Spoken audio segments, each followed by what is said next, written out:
तांको प्यांट उपरे रखिदेले एवं मु मध्य तांको बांडकु साउलिबारे लागिली। से गाड़ी जोर रे चलाइबा आरंभ कले एवं खूब शीघ्र आमे दुहे मो घर सामनारे पहुंची गलु। घर पूर्वरु मु कहिली मो पड़ोसी मो उपरे बहुत ध्यान दियंती, तुमे पछ सीट रे लुचि जाओ। से कहिले ठीक अछि। से पछ सीट उपरे सोई गले। मु आगकु आसिली। से पछपटरु हाथ नेई मो लेहेंगा उपरे मो बियाकु आउसिबाकु लागिले। तांको हाथकु छुईबा बेलकु मु पूर्वरु गरम होई जाइथिली एवं आहुरी गरम होई गली। मु कारकु ग्यारेज रे रखिली एवं तांकु भितरकु पठाइली। मु फेरियासी कार कबाट बंद करी भितरकु गली। सागर हॉल भितरे ठिया होइथिले। मु तांको पाखकु गली। से मोते तांको पाखकु टाणी नेई मोते आलिंगन कले। मु तांको ओठरे ओठ रखी तांको ओठकु चुचुमिबाकु लागिली। से मो सहित मध्य सेपरी करिबा आरंभ करिदेले। तांको हाथ मो देहर जत्न नेबाकु लागिला एवं गोटिए हातरे मो दूधकु दबाइबाकु लागिला। एहा सहित से अन्य हातरे मो बियाकु खसिबाकु लागिला। मु मध्य गरम थिली, तेणु मु किपरि पछरे रहि परिबी। मु मध्य मो हाथ बढ़ाइली एवं तांको बांडकु मो हातरे धरी दळिबाकु लागिली। मते बहुत भल लागुथिला। किछि समय परे से मते सोफाकु आनिले। से मते सोफा सामनारे ठिया करी मो चोलीकु काढिदेले। एहा परे से मो ओठकु चुमा देई मो लेहेंगा पाखरे थिबा बटनकु टाणिले। तापरे लेहेंगा तळे पड़ीगला। वर्तमान मु तांको सामनारे केवल ब्रा प्यांटीरे छिड़ा होइथिली। तापरे से मो ब्रा आउ प्यांटीकु मध्य खोली देई पूरा नंगला करिदिले। आउ मो बियाकु देखि कहिले मस्त माल हेइछि। मु कहिली मते नंगुली करिदेई निजे पिंधिकी छिड़ा हेइछ। बांडकु बाहर कर आउ निजे नंगला हुओ। से भी नंगला होइगले। से मो बियाकु तांको हातरे साउलिबाकु लागिले। मु गोड़ फाड़ी करी ठिया हेली एवं बियार घसिबाकु उपभोग कली। मु कहिली अच्छा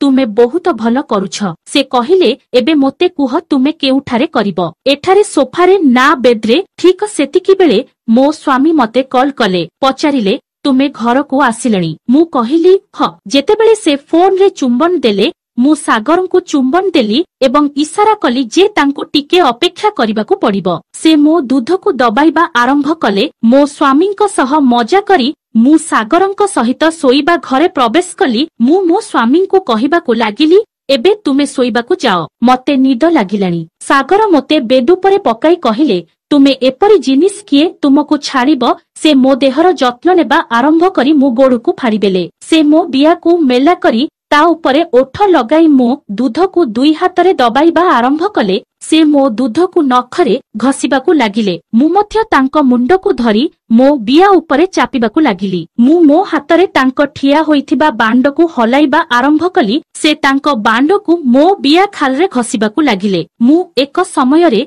दुईटा मजा नेउथिली। बियारे बांडर उत्तापर आनंद एवं दूधकु चुचुमिबार आनंद। से मध्य मो दूधकु चोबाइबा एवं कामुड़िबा आरंभ कले। मु मो छातीरे सागरंकु धरी मो नखकु तांको पिठिरे पोती देली। सागरंको दीर्घ निश्वास बाहरी गला। तांको बांड एपर्यंत मो बिया भितरे पसी नथिला। से तांको दुई हाथकु मो अंटारे रखी एक जोर रे धक्का देले एवं तांको बांड पूरा भितरकु गला। तापरे से तांको अंटाकु आगपछ करी मते गेही चालिले। मु मध्य गेहिबार मजा उपभोग करिबाकु लागिली। मु कहिली तुमे केमिति अनुभव करुछ। से कहिले एमिति मजा मु केबे पाई नथिली। एहा कही से अधिक जोर रे पेलिबाकु लागिले। प्राय 20 मिनिट गिहा गेही करिबा परे आमे झड़ी गलु। से मो उपरे सेमिति सोई रहिले, जहा एक भिन्न मजा थिला। किछि समय परे मु तांकु कहिली वर्तमान मो उपरु उठ। से उठिला परे मु वाशरूम को गली एवं से सोई पड़िले। मु फेरी आसी सोईली। एबे से